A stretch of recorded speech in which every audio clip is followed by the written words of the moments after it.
Okay, so quick one. I'm gonna be making a video of pretty much checking out those doors. So it's gonna be very intermittent. I'm trying to upgrade my speakers to the Pioneer TS A677. So I was gonna do the A6 690, but I didn't want to overpower my current system. I think I probably made a mistake because I'm about to upgrade my actual system, but fingers crossed. Let's see if this actually improves the sound quality, which sounds like trash right now. If it doesn't, then of course I'm kicking them out back right out of the car. But we're gonna do this real quick and we should be done in probably 30 minutes. Just take out all four doors, replace the speakers. They should all fit into the current harness, thankfully, because I got the exact same size. These are 6x9s, and we're working on a Nissan Rogue 2012, but it's the same trim pattern from 2008 all the way to 12 or 13 thereabouts, so you should be good. And let's get to work.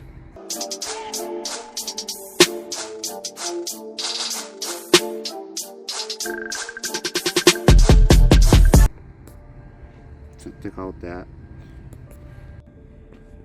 So this is the speakers, and this is exactly how they come. You've got this, you got that, you got this cover, and it comes with screws, 4 of them for each speaker. You've got this extension cables with open edge joints, so you could actually just tie them in when needed. So this connects to the back of the speakers, so you get a firm connection, and the other part just ties in as cables into the existing connection. You could use crimp tools or whatnot. I'm gonna show you what I do, and fingers crossed, let's get this boy done. Then I'm gonna be selecting my 0 here, 1 actually. Take out that Phillips screw, take out the second Phillips screw in there, pry this guy out, disconnect, and the door is ready to be primed out.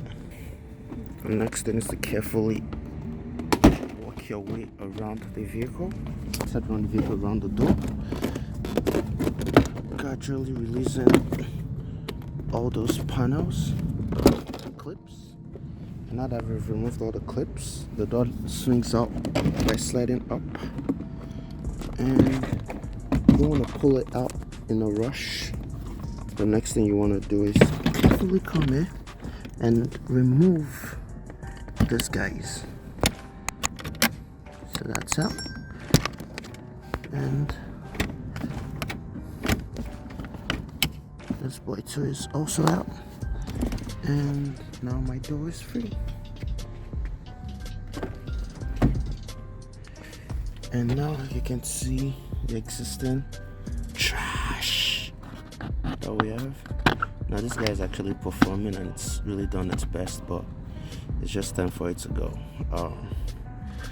So since the harness is gonna fit, since it's the same exact 6x9 I got, I'm just gonna take these guys out, put the new gabby in with its chassis without a cover, and you'll see how that looks like in a minute. Even in weight, they don't compare. This feels, or is actually heavy.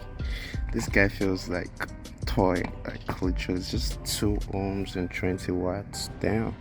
This is 4 ohms impedance and 650 watts max, while it's rated at 100 watts. Like, damn.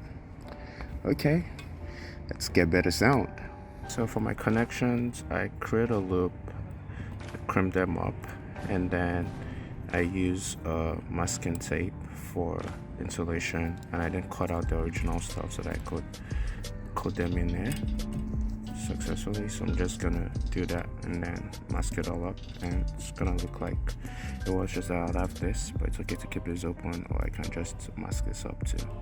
And I have to create a little room in my harness, so I have to make space for the bigger magnets these guys have, which makes sense. And about to complete the setup of the first door, and then we'll do it for all other doors and put them back together. So the reason why I went for the Pioneer was because I had this replacement for a single left-right that was bought before, but apparently it was too powerful and it was way better. But thanks to the fact that I already made that connection initially, I just swap this out to fix on the new boys. And remember, we're not using the top grill because my car already has that shield/space for that, so we're just gonna fix this guy up and the rest is history. This is what it looks like once you get the alignment and all correct. So I think this is probably just the biggest differences.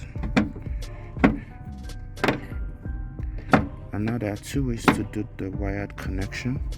You can either do an intravenous, which is where you send this back in here and make it drop in, which is most likely what I'm gonna do since my speakers connection is gonna be on the inside.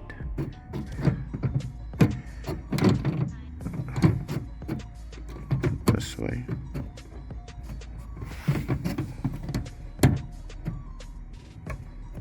So since it's gonna be this way, even though I can try and send it through the back, it wouldn't make sense. So the best thing to do is to send the wire all the way inside, and it's gonna be a little tricky, but I have a solution to that. So I'll connect this last and make my connection first. I'm gonna crimp and then send the new wire and all in there, and then the drop down will come in out here, which would come out, so it's connected to the new speaker, or I can send it in through it. So I think this is just gonna be the fastest. But I think this is just gonna be the fastest right there. Okay, let's do it. So I resolved that to this connection instead, and also taping them up to mimic this kind of tape we have here. And so this is still gonna be open, but I decided to leave them outside so it's right on air instead of touching like a plain bare metal on the inside. And I have my connector already coming in through here, so I just fit in my speakers and boom, it's just gonna flush and no signs of connections. Get it?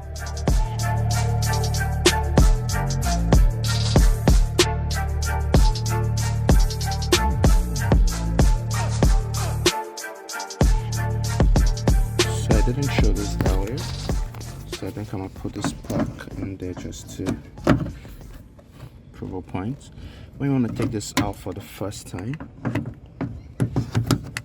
it is actually going to be quite difficult because it's really flushed and it's been there for a long while. So you want to kind of like put in a very flat piece air and air to pry it up a little, and once you pry it up and it pops up, you can then pull it up, because it also has like this long tabs to keep it in place. This one actually being up. So now I'm done installing all the speakers. So post setup, there we go. All 4 doors fully fixed. And now we're gonna do a test. And these are the tools used. I used a knife for cuts. Also use this, which is a wire cutter for some of the cuts. Screw head, Phillips screwdriver number 2, a flat tiny head for prying,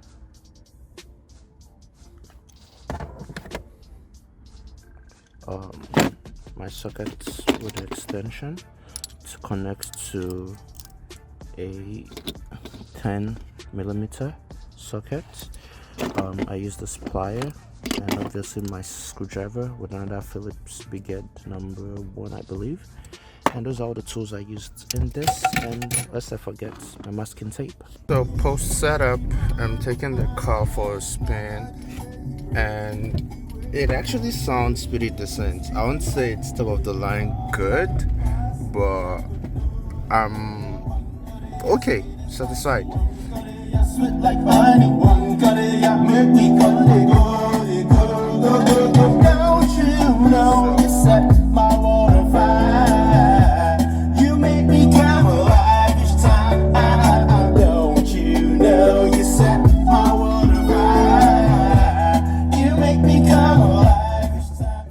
So is it better than the junk I had there before? Hell yes. Is it top of the line, good, amazing? No. But yeah, as I said, it works and it sounds okay. So I'll run with it. That's what I would say.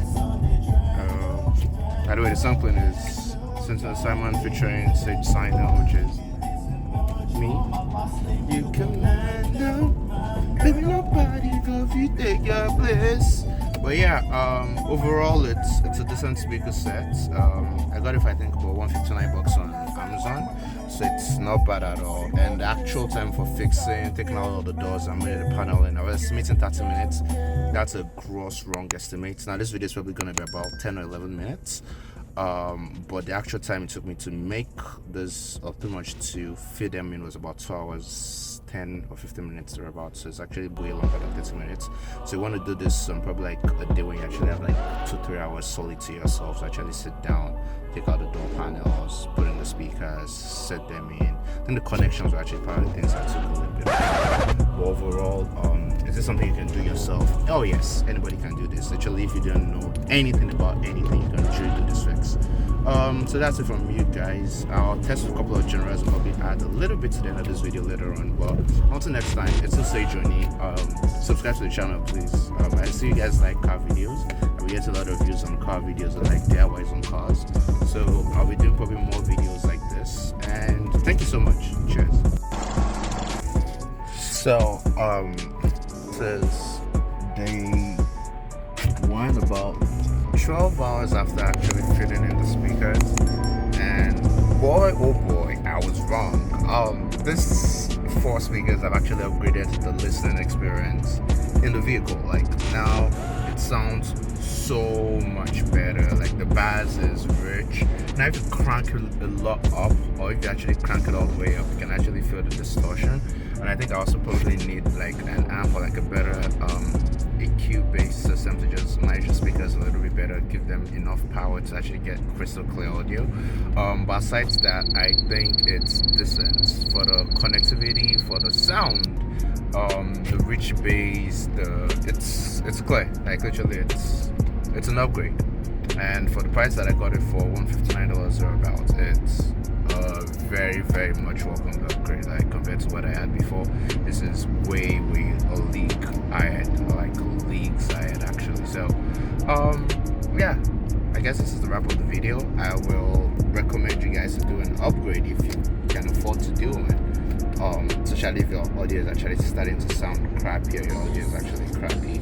Now the only thing I probably would say I'm not sure of yet is the longevity or the longevity of the speakers, because with aftermarket speakers you can't really tell. Sometimes they die super fast, sometimes they last forever, only God knows. Anyway, I'm not keeping this car long enough for me to be able to say A or B.